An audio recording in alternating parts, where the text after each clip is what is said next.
Hey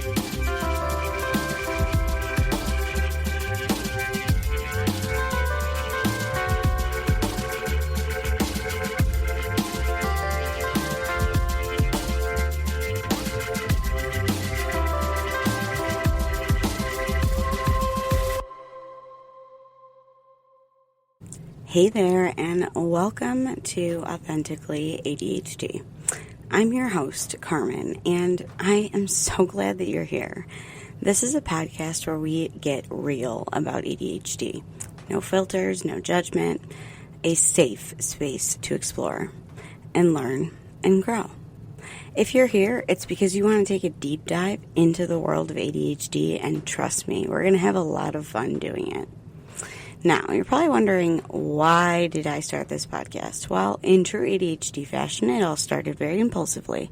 One day, I thought, I should start a podcast, especially with all this paperwork that I have and all these notes that I have trying to understand my own ADHD. And the next thing I knew, here I am, sharing thoughts with you. I don't know, 200, 100 episodes later? I don't know. I lose track of time. I'm time blind. Are you? Anyways, when you have ADHD, ideas come fast, and sometimes you just gotta roll with them. Honestly, this podcast was born out of my passion for understanding ADHD in a deeper way with the newest research. You see, pills don't teach skills. That's something I've learned over the years. Medication can help, and it's a great tool to use, but true growth, that comes from knowledge, understanding, and actionable skills. And so that's what I want to share with you. Research-backed insights, practical tips, and lived experiences of someone who's been there. Now, a little bit about me. I'm not just a host of this podcast. I'm also an early childhood special education teacher, which means I've spent years understanding how children learn, grow, and thrive in ways that work for them, especially when they're neurodiverse. And I'm also a certified life and performance coach, guiding people to unlock their full potential in both their personal and professional lives. But here's the thing that makes me a little different. I'm also a late diagnosed ADHDer. And on top of that, I self-identify as being on the autism spectrum. So when I talk about ADHD, it's not just from a professional perspective, it's from lived experience, because I get it. I know what it's like to feel like your brain is running at full speed while everyone else is moving at a different pace, and you have instructions that are in Japanese and upside down, and everybody else got them in their own language. Throughout this podcast, I'll share all kinds of insights about navigating life with ADHD, from the everyday struggles to the strengths that we can celebrate. We'll talk about everything from time management to relationships to self-advocacy, and all about how to live authentically in a world that often asks us to be anything but. Whether you have ADHD yourself or you want to understand it better, you are in the right place. So, let's get started. Hi, this is a disclaimer that I am a early childhood special education teacher. I am a certified life and performance coach, and I am a podcaster. All right, I am not a medical doctor, and none of this information should be used in supplement of a medical professional and or therapy.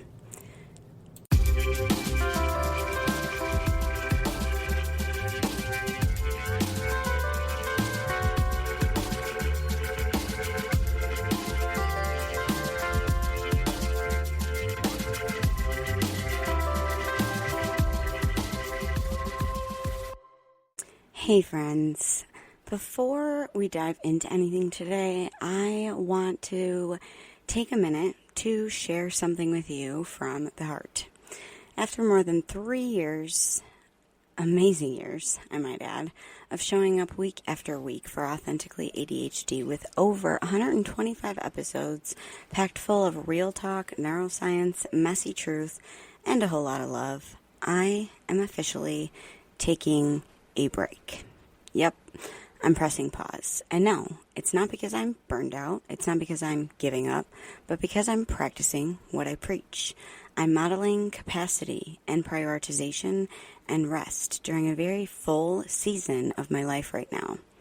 Life is lifing between teaching, coaching, and just navigating my own neurospicy world, instead of stretching myself thinner than a dollar store fidget band, literally, it'll snap, I'm choosing to take a step back from this and breathe intentionally and unapologetically. And honestly, this is my first real break since the show began. So 3 years of consistency, growth, and building. This journey has been wild. And the beautiful community with all of you, it feels like a really big deal. And also exactly the kind of modeling we neurodivergent folks need more of, okay? So, if you've been needing some permission to slow down, to reprioritize, or to put down a spinning plate or two, take this as your sign. Now, the good news, there are over 125 episodes waiting for you in the archive. Whether you're looking for deep dives on executive dysfunction, relationships, self-trust, AuDHD, dopamine, organization, etc., including my chaotic metaphors, I promise you'll be able to find something for whatever season you're in. So browse, re-listen, binge, or take a break right alongside me. Find something new. You're allowed to pause, too. You're also allowed to find something new. Look for the recommended under my podcast. It'll bring you to podcasts that are amazing. I can give you a few recommendations now. Busy Being Awesome by Paula Ingebretson. The I Have ADHD podcast by my infamous coach, Kristen Carter. The ADHD Adults UK Podcast by James Brown, Sam, or Miss ADHD, AuDHD, sorry about that. And Alex Connor with the big round head. So, yes, those are some awesome recommendations. Also, like ADHD Rewired, if you've never heard of it, just search ADHD podcasts. There are so many. And searching neurodivergent podcasts is also another thing that is really, really useful. And to every single listener who has messaged me, shared, cried, laughed, or whispered, holy shit, that's me too. Thank you from the bottom of my AuDHD heart. Thank you for letting me be part of your journey. This isn't goodbye. I just need an exhale. I'll be back when the time is right, but with even more honesty, more insight, and probably more metaphors about ADHD, being a browser with 47 tabs open and one playing music that I hate that I can't find. Until then, be kind to your mind, protect your peace, and remember, you're not broken. You are brilliantly wild, and stay authentic. Don't worry, I still have an episode coming up right now. So, let's get started.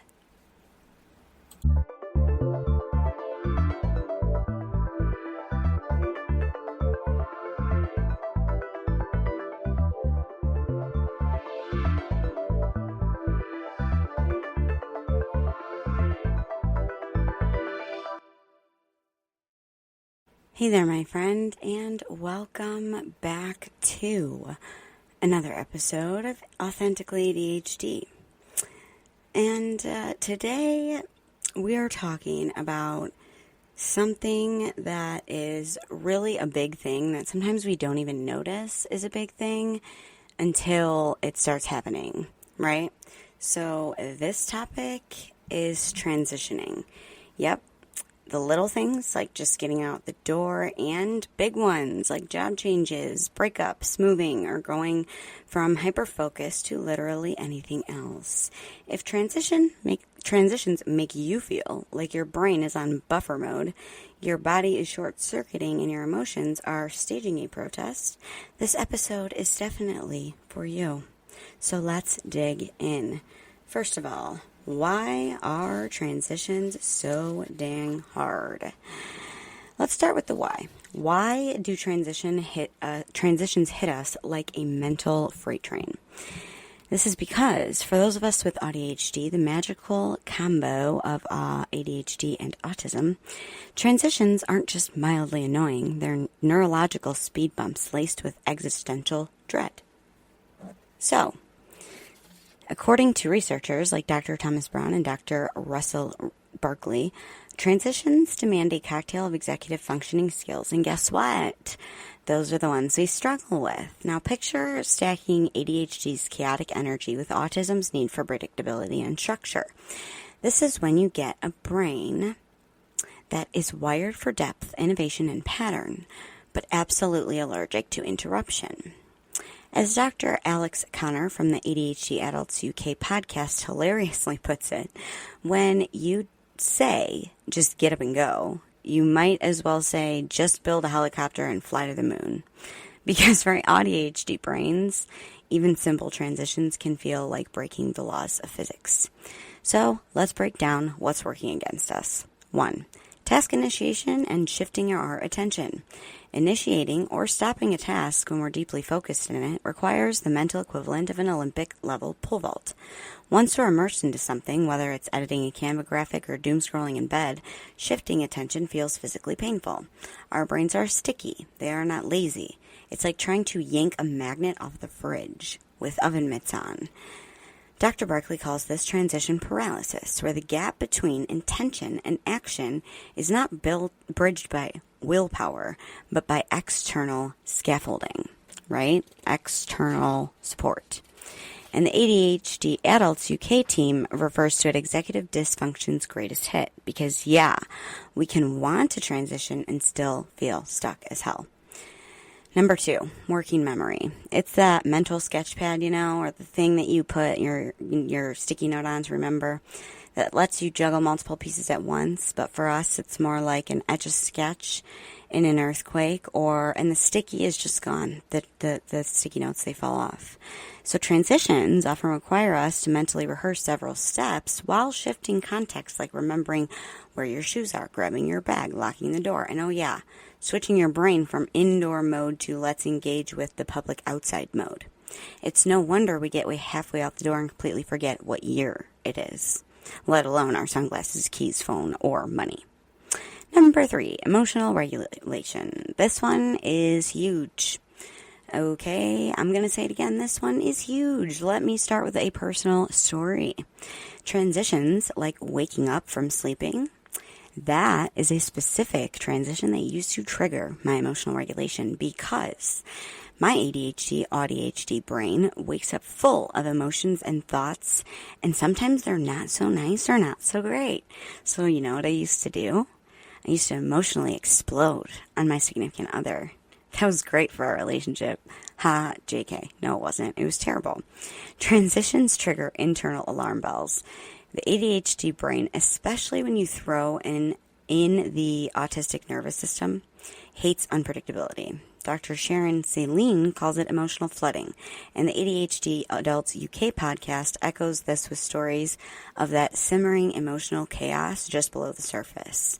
That's pretty much that low frustration tolerance that falls under emotional regulation. Whether it's shifting from a vacation to work or Netflix to bedtime, we can feel overwhelmed, panicked, frustrated, or full-on avoidant. Our nervous system interprets even minor shifts as potential danger. Hello, survival brain. Not so useful with an ADHD brain. We can survive just fine. It kind of gets in our way. Anyways, number 4, cognitive flexibility. This means the ability to adapt, pivot, or adjust plans without falling in despair. Not our strongest suit. So cognitive flexibility, this is literally where transitions fall. So for neurotypical people or people who don't have a neurodevelopmental disorder, a change in plans is just mildly annoying. But for people like us, it can feel devastating. It's like we've emotionally invested in the original plan, and now the script is being rewritten last minute. And when something derails our routine or our expectation, it's not just an inconvenience. It can cause grief, anxiety, and even shutdown. As James Brown, the neuroscientist, not the funk godfather, said on the podcast, I don't do spontaneous, I do scheduled spontaneity in 3 to 5 business days. And I related to that so much, which is why I included it here. Number 5, interoception and sensory overload. Let's not forget about the fact that we often don't notice we're dysregulated until it's way too late. That's interoception, the awareness of our internal state. And if you have AuDHD, your internal body cues may be subtle, buried, or totally ignored. Now, throw in sensory sensitivities, bright lights, itchy tags, and loud noises, and you've got a perfect storm. Transitions often mean leaving a comfortable sensory safe zone and stepping into chaos. That's why grocery store trips or unexpected social invites can feel like emotional ambushes. So, when people say just get up and go, they're not seeing the mental gymnastics that we've already attempted just to consider moving. It's not defiance. It's not laziness. It's neurology. It's wiring. It's ADHD, and it's real. As the ADHD Adults UK host reminds us nearly every episode, we need to stop measuring ourselves against people who don't have these types of disorders and stop with the typical neurotypical expectations and start building strategies around our actual brains. And that's exactly what we're going to get into in the rest of this episode. All right? But first, let's get real for a sec. I want to tell you 3 quick little relatable stories, right? 1, the socks that ruined my morning. I was getting dressed. One sock had a seam that felt like a cheese grater, and I spiraled. Sat on the bed and completely forgot what I was doing. 20 minutes later, I was under the covers in a hoodie eating granola. The transition from pajamas to leaving the house just short-circuited. Ended. Next story. Hyperfocus hostage situation. Ever been deep in a project, editing, planning, creating, whatever it is, and someone interrupts you? My partner once asked me to help him with something while I was deep in Canva zone, and I snapped at him. Not because I was mad, but because my brain physically panicked at the thought of stopping. The cost of switching tasks literally felt unbearable. And final story. Going on vacation equals awesome. Coming home, emotional collapse. The change in routine, sensory input, and having to re-enter real life triggered a full burnout week. The transition was more draining than the actual trip. So if any of these sound familiar, you're not alone. Transitions have to be big to be overwhelming for us, and even the idea can feel threatening to our nervous system. Let's pull back the curtain and look a little bit into the neuroscience here. The ADHD autism overlap in the prefrontal cortex, which handles planning, working memory, and self-monitoring, often shows different activation patterns. This makes doing the next right thing feel like translating Egyptian hieroglyphics with no Rosetta Stone. Then there's the fight, flight, freeze response that happens. Our amygdala, the brain's alarm, lights up faster. You know, that survival brain crap. And transition can feel like a threat because they're unpredictable. It puts us in survival mode and not task mode. Remember, the DMN and the TMN, task positive, whatever it is, you know, all that stuff. So when people say just get up and go, they're not seeing all of the different things that we have to do to get there, right? Like the dopamine deficiency.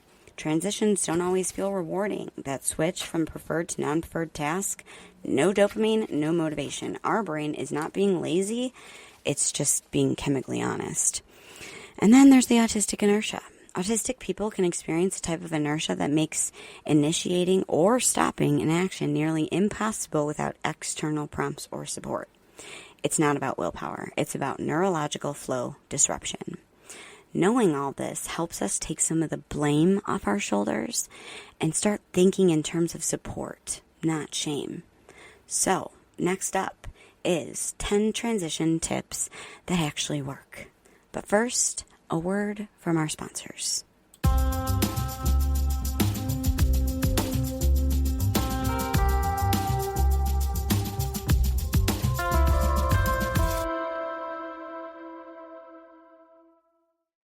Hey there, my ADHD tribe. I have an offer for you. Do you ever feel like you're constantly juggling, but somehow always dropping the ball?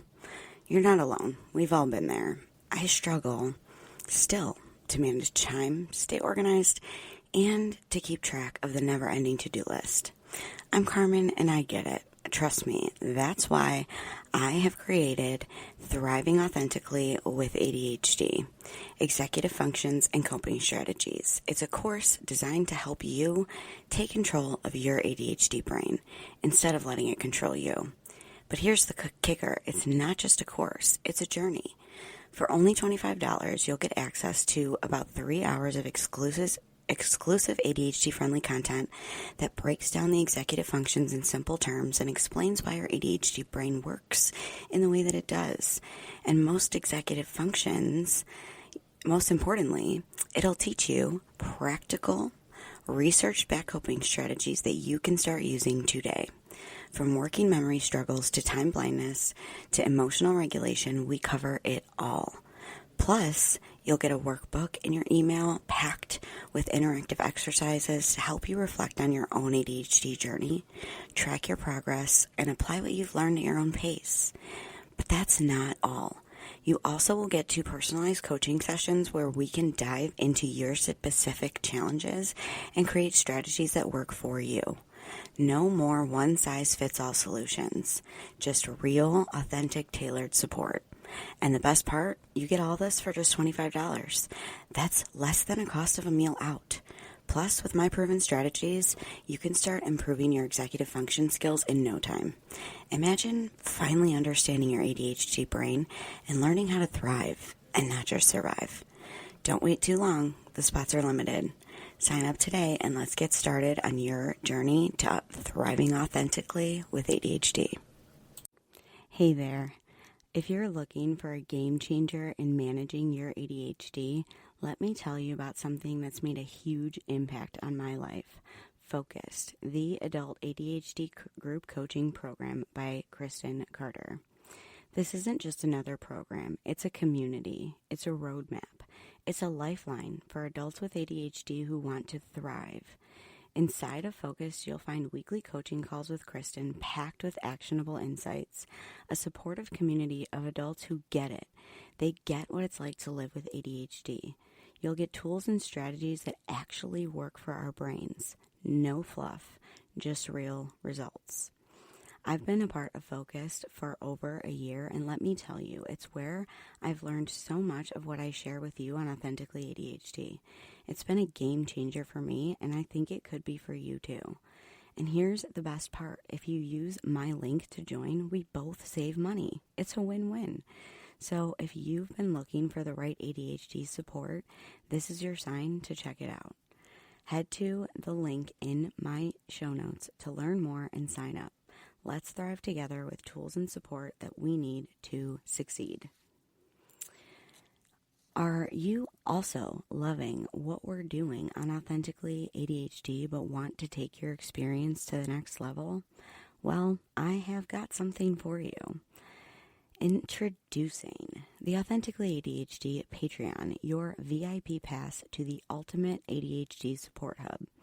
As a Patreon member, you'll unlock exclusive perks like early access to every single episode, hear it before anyone else does, a treasure trove of resources that I've made, tools, guides, and worksheets to help you thrive in everyday aspects of life, direct coaching opportunities with me designed to help you harness your ADHD powers, and the cherry on top, an incredible community of like-minded individuals who just get it.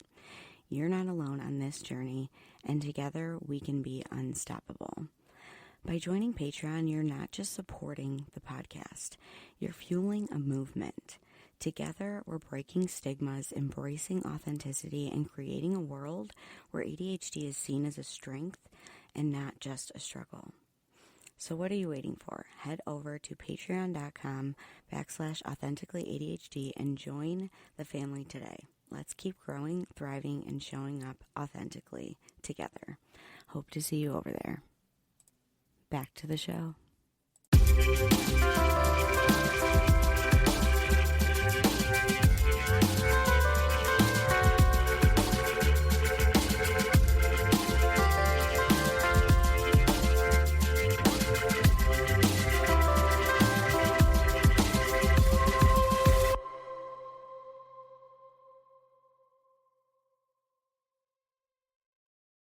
Are you ready for the 10 transition tips that actually help?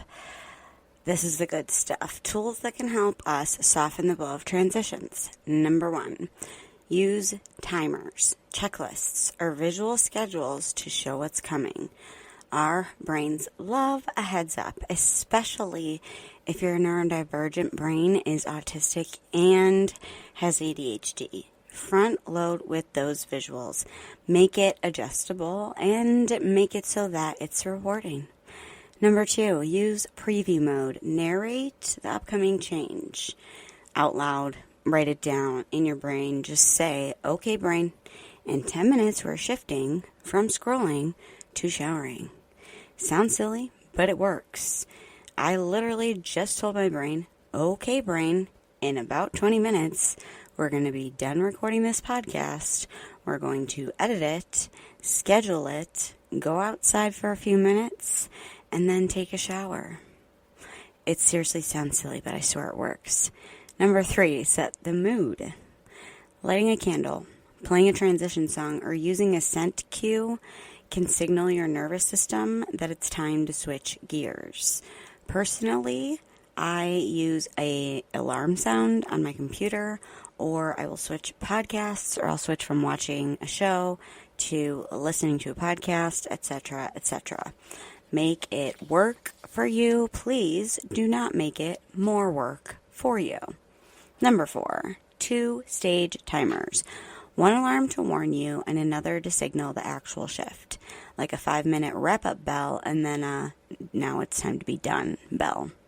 I actually use 3 and mine go at 15-minute warning, it's almost time to start wrapping up. A 7-minute warning, time to wrap up. And a 2-minute warning, time to be like almost done, finish up. And then their little bell goes off and I should be done. It doesn't always work, but I do find it useful. Number 5, honor the grief. If transition is, okay, let's start that again. Honor the grief. If the transition is from something fun or comforting to something that's not so great or fun or comforting, let yourself feel the resistance. Say goodbye, literally. Thank you, couch. I loved that nap. And go and do your thing. Build in the time for it. Number 6, this is something I use for myself and in my preschool classroom. Use the first then framework. First, 5 minutes of dishes, then I can put on my audiobook. We're not above bribery, and neither is your brain. And neither are kids. Anyways, number 7, make transitions a ritual. Add a consistent ritual. Stretching, shaking out your hands, a silly dance. These silly bookends can soothe your nervous system and signal to your brain the end of a task and maybe the beginning of a task. 8, ask for co-regulation. Text a friend or ask someone to help you through it. Hey, can you just remind me that I'll survive grocery shopping today and I can go, like now I can transition. It helps. It's like body doubling, but, different. Anyways, number 9, play downtime after big shifts. I said play, didn't I? Plan downtime after big shifts. Buffer time. Nothing immediately after a big transition. Give your brain space to recalibrate. Big shifts include shifts in your day, like from home to work, from work to home. Other things like moving, transitioning from summer to school, transitioning out of school, getting married, moving, etc. Number 10, externalize the steps. Use sticky notes. Those don't work for me, but maybe they work for you. Or an app like I use Sama or Goblin.tools to externalize what needs doing. Do not try to keep it all in your head. It's way too crowded in there. It'll fall out. I promise you. It will. It'll fall out. So, my friends, if transitions make you feel like you're malfunctioning, you're not broken. You're just differently wired. Your brain just needs a little more scaffolding, more support, and less shame. So let's stop pretending that just get up and go is a valid strategy for everybody. Neurodivergent transitions are different, and that's okay. If this episode hit home for you, share it with a friend who gets it, or send someone who maybe needs to start getting it. And hey, if you feel that you want to, share it on your socials. Make sure you tag me at Authentically ADHD _podcast so I can give you a virtual hug. And hey, thank you for being here, for being you, and for navigating the messy magic of your neurodivergent brain right alongside me. As always, stay authentic, and we will talk again. I promise.